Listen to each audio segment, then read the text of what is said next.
sexual, horror o droga na hindi angkop sa mga bata. Hindi nga matanggap nitong si Megan na alam na ni Jenny ang totoo. Kaya naman mangiyak-ngiyak itong si Megan matapos ngang aminin sa kanya na magkapatid nga sila nitong si Jenny.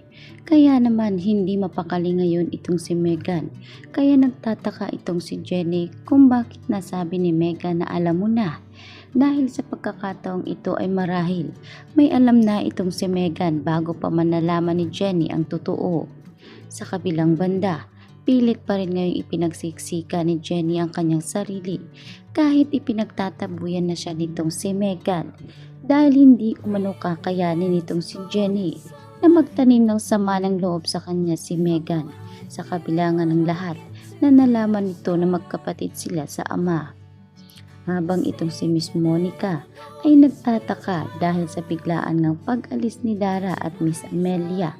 Kaya naman dito na niya na napagtanto na tanungin itong si Sugar na pamangkin nga nitong si Amelia. Ngunit wala ngang nakuhang impormasyon itong si Monica kay Sugar. Bagkus ay sinabi nga nitong si Sugar na sila na lamang mag-usap dalawa nitong si Dara dahil ang tanging alam niya ay ipinilawas lamang siya sa kabihasnan upang magbantay muna pansamantala sa mga kakailanganin ni Dara sa Maynila. Habang itong si Dara ngayon ay ginagawa niya nga ng paraan para madala nga sa Japan itong si Miss Amelia sapagkat hindi nga kakayanin nitong si Dara na tuluyan na ngang mawala itong si Amelia. Kaya naman pilit ngayong nakikiusap si Dara sa kanyang ina na magpagamot ito at importante umano ang chemotherapy para mapahina nga ang proseso ng cancer nitong si Miss Amelia. Ngunit anya pa ni Amelia na wala na nga para sa kanya ang panahon para magpagamot dahil ang pera na guguguli na lamang para sa kanya ay ipunin na lamang ni Dara para kay Megan. Nang sa ganon ay meron ng investment itong si Dara para sa kanyang apong si Megan.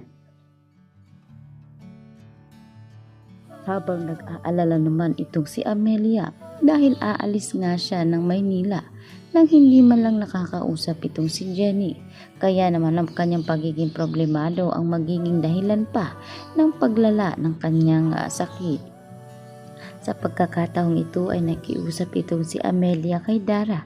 Nakitain muna nila itong si Jenny dahil nais nga nitong si Amelia na humingi ng tawad ng paulit-ulit sa kanyang apo dahil matagal umano na panahon bago sila nagkita. At bago rin nalaman ni Amelia na apo niya itong si Jenny kay Tio.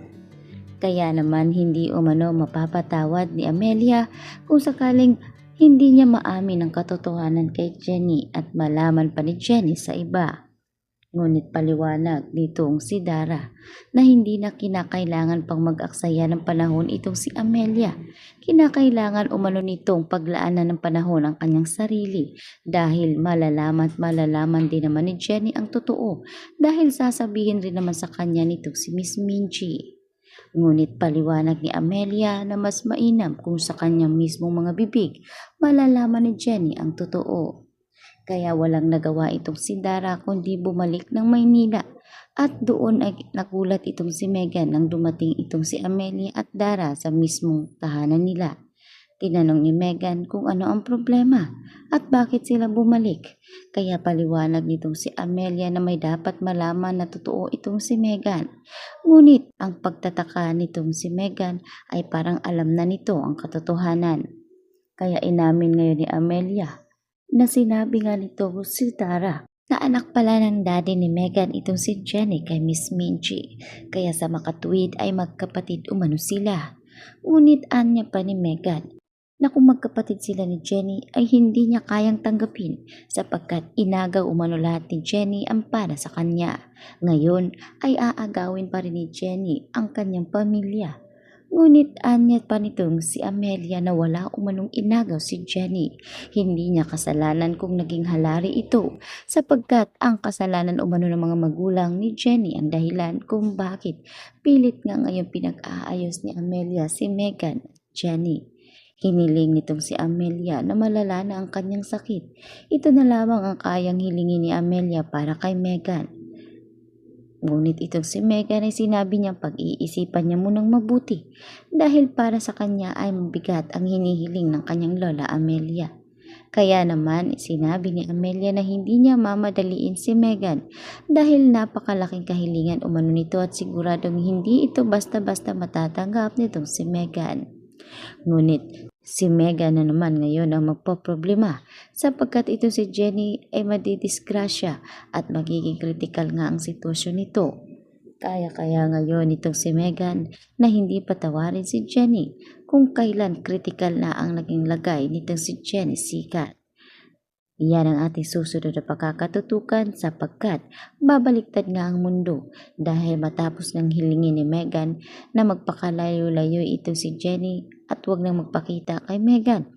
Ay dito naman susuyuin ngayon ni Megan ang kanyang kapatid na si Jenny matapos ngang magulat si Megan sa trahedyang magaganap kay Jenny.